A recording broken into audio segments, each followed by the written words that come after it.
Hari ini hari Ahad, kita berada pada tanggal ke-26 bulan Muharram 1445 Hijriah, memasuki malam ke-27 bulan Muharram.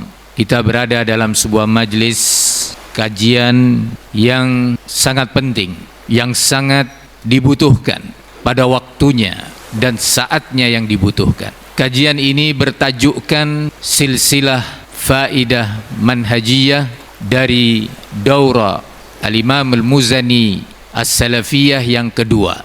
Daurah Al-Imam Al-Muzani As-Salafiyah yang kedua yang telah dengan izin Allah Subhanahu wa taala dan pertolongannya terwujud dan berjalan dengan baik. Terdapat padanya sejumlah fawaid ilmiah, fiqhiyah, aqdiyah dan manhajiyah, dan fawaid-fawaid ilmiah lainnya di bidang fikih, di bidang akidah, di bidang manhaj dan yang lainnya.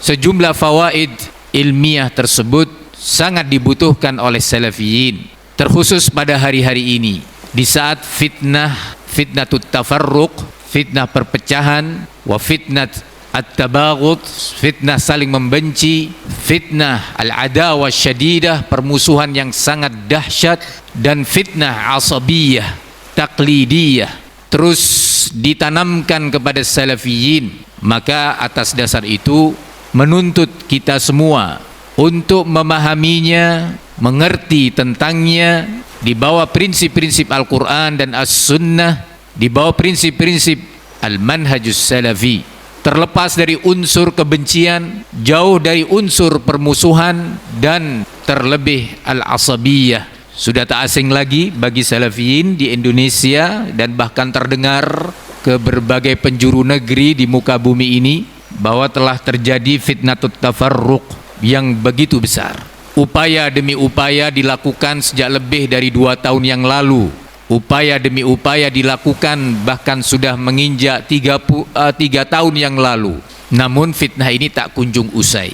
Yang mendorong kita untuk terus menjelaskan tentang hakikat dari fitnah ini, hingga malam hari ini muhadharah kita bertajukkan silsilah faidah manhajiyah dari Daurah Al-Imam Al-Muzani As-Salafiyah yang kedua. Di samping memang itu adalah fawaid manhajiyah, yang kedua yang mendorong kita untuk melakukannya adalah karena tidak adanya etikat baik, tidak adanya kesungguhan dan kejujuran dari al-asatidzah untuk mengakhiri fitnah ini. Tidak adanya etikat baik, kesungguhan dan kejujuran dari al-asatidzah untuk menghormati dakwah salafiyah, menghargai dan menghormati nasihat, bimbingan dan fatwa ulama kita terkait fitnah, permusuhan, perpecahan, kebencian, saling memutuskan hubungan di banyak bidang terjadi di berbagai daerah, di berbagai provinsi di pelosok negeri ini. Kebencian, permusuhan, perpecahan dan perpisahan di bidang pendidikan, sehingga mendirikan pendidikan sendiri-sendiri dilandasi oleh permusuhan, kebencian yang sangat terus dipupuk dan dipelihara hingga hari ini. Ayuha al-ikhwah rahimani wa rahimakumullah, kita ingin melihat bagaimana para masyayikh kita pada Daurah Al-Imam Al-Muzani yang lalu ini, beberapa pekan yang lalu, menilai keadaan yang terjadi. Sejumlah pernyataan telah diungkapkan oleh para masyayikh setelah melihat langsung dan mendengar arogansi al-asatidzah dan yang bersamanya. Semoga Allah memberikan hidayah kepada semua kita dalam mempertahankan arogansi, dalam mempertahankan perpecahan, permusuhan, kebencian, perpisahan. Kita ingin lihat bagaimana para masyayikh memberikan arahan dan bagaimana para ulama kita menimbang. Kita telah mendengar bagaimana ucapan para ulama kita tentang orang-orang yang meninggalkan dan menjauhi bimbingan ulama. Di antara ucapan tersebut, nasihat dan bimbingan ulama tersebut terkait permasalahan ini adalah ucapan Al-Allamah Al-Muhaddits Muqbil bin Hadi Al-Wadi'i rahimahullah, saat beliau mengatakan, "An-nas mundu antaraku al-ulama warruju' ilaihim takhabbatu."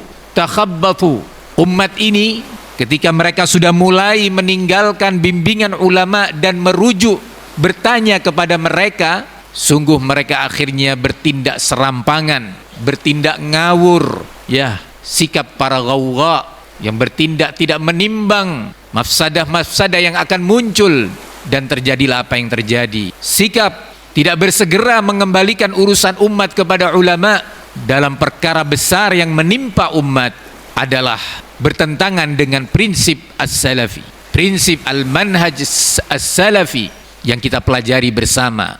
Begitu juga terlebih ketika ternyata para ulama sudah memberikan bimbingan, arahan, keputusan, kemudian tidak bersegera mengamalkannya, menyampaikannya kepada umat dan mendidik umat di atas keputusan-keputusan tersebut. Ini juga sikap dan cara yang menyelisihi as-salafiyah.